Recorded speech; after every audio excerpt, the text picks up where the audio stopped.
50 वर्ष पूर्व आज के दिन ही देर रात्रि में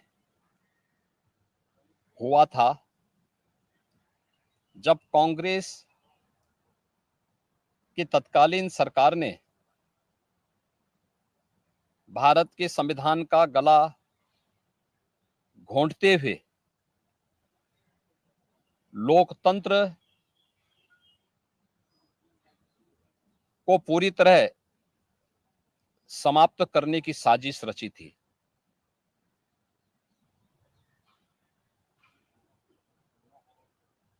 पच्चीस जून 1975 रात के अंधेरे में श्रीमती इंदिरा गांधी जी के नेतृत्व में कांग्रेस की सरकार ने कैसे भारत के लोकतंत्र को नष्ट करने का प्रयास किया था। उस समय के सभी विपक्षी दलों के नेताओं को, उसमें से अटल बिहारी वाजपेयी जी से मोरारजी देसाई जी, श्री जयप्रकाश नारायण जी, श्री लाल कृष्ण आडवाणी जी और विपक्ष के सभी नेताओं को बंद करके लोकतंत्र के गले को पूरी तरह घोंटने का प्रयास किया था। आज जब 50 वर्ष के उपरांत हम इमरजेंसी की उन यादों को स्मरण करते हैं तो स्वाभाविक रूप से कांग्रेस में चेहरे बदले होंगे, लेकिन उसका चरित्र, उसके हाव भाव आज भी वही हैं जो 1975 में एक बर्बर चेहरा उस समय में कांग्रेस पार्टी का देखने को मिला था। कैसे उन्होंने संविधान की मूल आत्मा कही जाने वाली प्रेम्बल में संशोधन करके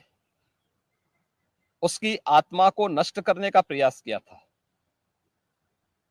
कैसे कांग्रेस ने उस समय देश के नागरिकों के मौलिक अधिकारों को पूरी तरह प्रतिबंधित कर दिया था। कैसे न्यायालय के अधिकारों को कांग्रेस पार्टी ने उस समय में बंधक बना के रख दिया था। और आज भी कांग्रेस पार्टी में भले ही नेतृत्व बदला हो, लेकिन उसका चेहरा बदला हो, लेकिन चरित्र तो उसका आज भी वही है। ये लोकतंत्र की दुहाई देते हैं, लेकिन भारत के बाहर जाकर के भारत के लोकतंत्र को कटघरे में खड़ा करते हैं, भारत की चुनाव प्रणाली पर प्रश्न चिन्ह खड़ा करते हैं, भारत के बाहर जाकर के भारत को और इसके लोकतंत्र को कोसते हैं। भारत के अंदर हर चुनाव की प्रक्रिया में बाधा पैदा करके ईवीएम पर अपने अकर्मण्यता का दोष थोपने का प्रयास करते हैं। एक तरफ कांग्रेस का यह तानाशाही पूर्ण रवैया, जिसने आज से नहीं या 1975 में ही नहीं, आजादी के तत्काल बाद संविधान अंगीकार करने के मात्र 2 वर्ष के अंदर ही देश के संविधान में संशोधन करके धारा 370 को उसमें जबरन डाल करके देश के अंदर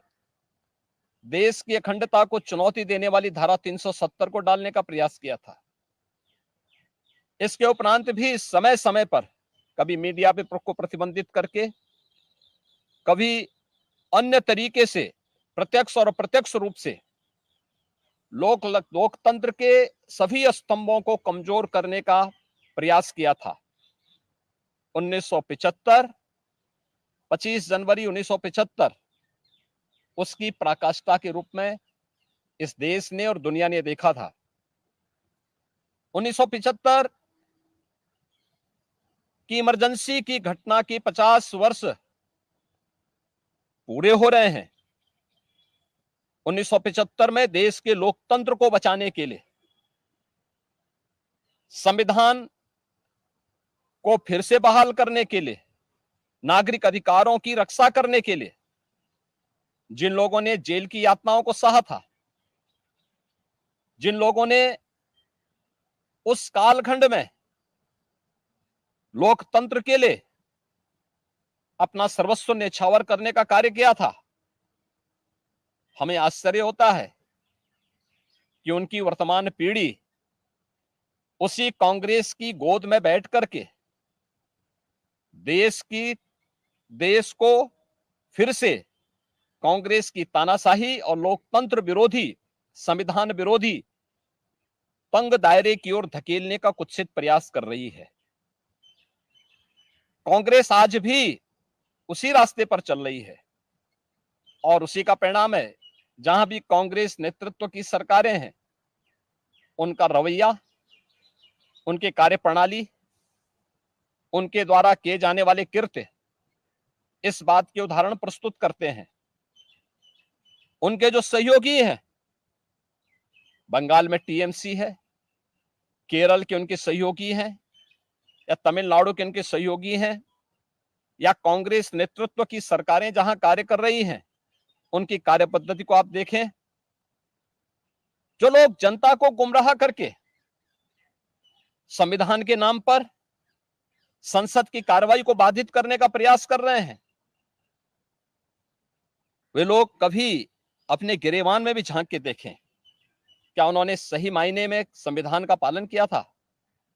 क्या ये सच नहीं कि देश की संसद में कांग्रेस के